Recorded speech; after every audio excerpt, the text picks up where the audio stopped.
नाजरीन, आज supreme court ने हकीकत में चस्प करवा दिया और नून लीगी और इस्टेब्लिशमेंट के तमाम प्रोपेगेंडे को उड़ा कर रख दिया। आज जो समाअत हुई है उसका मैं आपको तरतीब से हाल बताता हूँ कि क्या क्या हुआ है, किस किस ने क्या क्या कहा है, और उसके बाद फिर चंद अहम खबरों की जानिब भी बढ़ेंगे इंशाअल्लाह। हुकूमती वकील की जानिब से ये बहाना बनाया गया कि मुल्क में मरदमशुमारी हो रही है और वजारत खजाना के पास फंड नहीं है देने के लिए, मुल्क में मुआशी इमरजेंसी की सूरत हाल है और इंतखाबात के लिए फौज सिक्योरिटी नहीं दे रही है। जस्टिस मुनीब अख्तर साहब ने कहा, क्या इलेक्शन कमीशन खुद ये फैसला कर सकता है कि इंतखाबात 6 माह या 6 साल या अगले 60 साल तक मुलतवी करने हैं? जवाब ये मिला कि इलेक्शन कमीशन कोई भी डेट नहीं दे सकता और ना ही इंतखाबात को मुलतवी कर सकता। यही रोना है, इलेक्शन कमीशन पिछले महीने आके सुप्रीम कोर्ट के सामने रोता रह गया कि भाई हमने इलेक्शन की डेट नहीं देनी। जस्टिस मुनीब अख्तर साहब ने कहा कि पंजाब और केपी के इंतखाबात पर कितना खर्चा आएगा? अली जफर ने जवाब दिया, जो कि पीटीआई के वकील है, उन्होंने कहा कि पंजाब और केपी में इंतखाबात पर सिर्फ और सिर्फ 20 अरब रुपए के इखराजात आएंगे।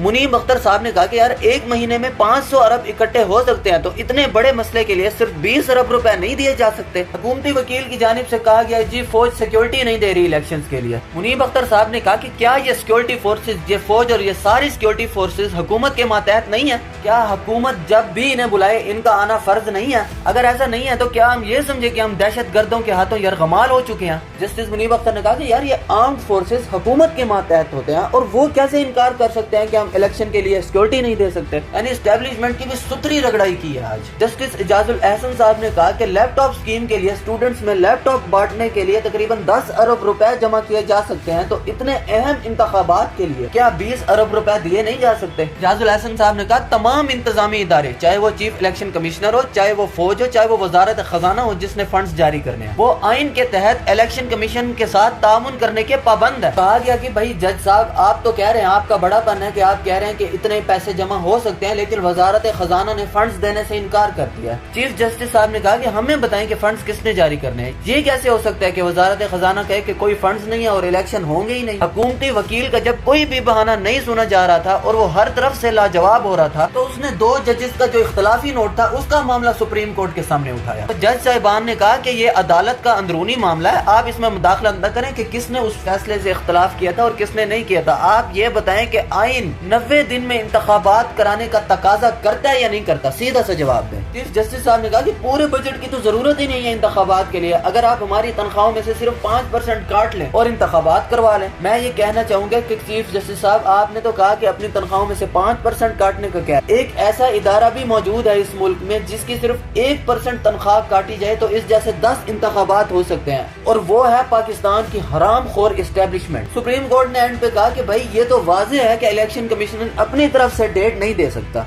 और ये भी वाज़ेह है कि आईने पाकिस्तान सदर पाकिस्तान को डेट देने का इख्तियार देता है। बहरहाल केस को कल तक मुलतवी कर दिया गया और लगता नहीं है कि ये लंबा खींचा जाएगा, क्योंकि जो फैसला आना है वो जजेस अपनी बातों में उसका जवाब दे चुके हैं कि क्या फैसला आना है। और जैसे ही यहाँ से सुप्रीम कोर्ट में इस केस की समाअत खत्म हुई, वहाँ से पीडीएम की ऊंची ऊंची चीखों की आवाजें सुनाई देने लगी। शहबाज शरीफ ने हस्बे तौफीक 2 टके के वजीर आजम ने जजेस पर हमला करना शुरू कर दिया। शहबाज शरीफ कहता है कि इमरान खान को दिन रात जमानतें मिल रही हैं, कोई पूछने वाला नहीं है। और ये देखो कि कौन कह रहा है, जिसका भाई, जिसके बेटे, जिसके भतीजे जमानतों पर बाहर गए हुए हैं और अयाशियां कर रहे हैं, और जिसका भाई नवाज शरीफ 4 साल से इश्तिहारी है, पाकिस्तान की अदालतों में मतलूब है और लंदन में वो अयाशियां उड़ाता फिर रहा है। शहबाज शरीफ कहते हैं कि 11 माह हो गए हम दोस्त ममालिक को राजी करने पर लगे हुए, और 11 माह इसलिए हो गए क्योंकि उन्हें पता है कि तुम लोग चोर हो, उन्हें पता है कि तुम लोगों के पल्ले कख नहीं है, उन्हें पता है कि तुम लोगों ने मुल्क कौम को भूख, अफलास और गुर्बत के सिवा कुछ नहीं दिया है। जिन हुक्मरानों के यानी ये इस्टेब्लिशमेंट और ये नवाज शरीफ और आसिफ जरदारी अपने डॉलर्स बाहर पड़े हो और वो गैर मुल्क से डॉलर्स मांगने जाए कि हमारी मदद करो, उनका दिमाग खराब है कि डॉलर्स दें। वो कहेंगे कि भाई पहले अपनी प्रॉपर्टीज बेचो, अपने डॉलर्स को तो पाकिस्तान वापस लेकर जाओ, फिर हम सोचेंगे। बहरहाल शहबाज शरीफ की गुफ्तगू से लग रहा था कि जजेस अब इनसे मैनेज नहीं हो रहे, वो किसी भी ब्लैकमेलिंग में आने वाले नहीं है।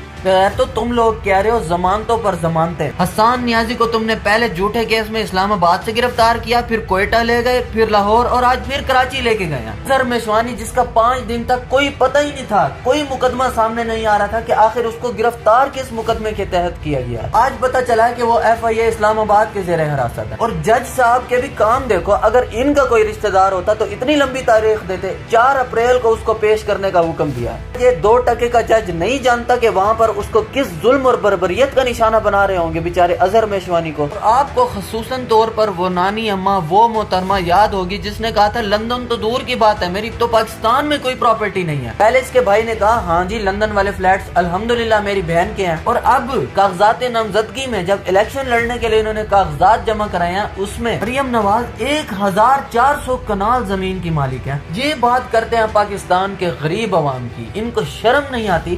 جو بات ہم کر رہے ہیں پہلے اس معیار پہ خود تو اتر جائیں. اتنے بڑے فراڈی ہیں اور عوام کو بیوقوف سمجھتے ہیں. تم لوگ بیٹا ذرا الیکشن میں آ جاؤ. اگر لوگوں کو آٹوں کی لائن میں لگانے سے کوئی خطرہ نہیں ہو رہا تو پھر ووٹ ڈالنے کی لائن میں لگانے سے بھی انشاءاللہ کوئی خطرہ نہیں ہوگا. انشاءاللہ الیکشن میں تمہاری ٹھیک ٹھاک قسم کی طبیعت صاف کی جائے گی. یقین کریں انہوں نے ملک کا وہ بیڑا غرق کر دیا ہے کہ لوگ بیٹھے ہوتے ہیں سفید داڑھی والے سر کو جھکائے، وہ مانگنے والے نہیں ہوتے، دیندار ہوتے ہیں. انہیں بھی پتہ ہے کہ دین اسلام میں مانگنا کتنی بری بات ہے، لیکن بیچارے سڑک کنارے سر کو جھکائے بیٹھے ہوتے ہیں کیونکہ وہ گھر میں ان کے لیے افطاری کے لیے کوئی چیز نہیں ہوتی. وہ پانی سے روزہ رکھتے ہیں اور افطار کرتے ہیں. اور جو لوگ 1500 کنال کے گھروں میں رہے اور اربوں روپے کے فلیٹ ان کے باہر ہوں وہ اس غریب عوام کا مسیحا بنیں گے. انشاءاللہ اب یہ قوم کسی پہ ڈیپینڈ نہیں ہوگی. یہ قوم جاگ گئی ہے اور اپنی آزادی لینے کے لیے کھڑی ہو گئی ہے. انشاءاللہ تمہارے ٹاؤٹس اسٹیبلشمنٹ پی ٹی ایم اپنی ٹل کا زور لگا لو، انشاءاللہ کچھ بھی نہیں کر پاؤ گے. الیکشن تمہارا باپ بھی لڑے گا اور الیکشن کے بعد آئے گی پی ٹی آئی کی حکومت. اور اس حکومت کے آنے کے بعد جو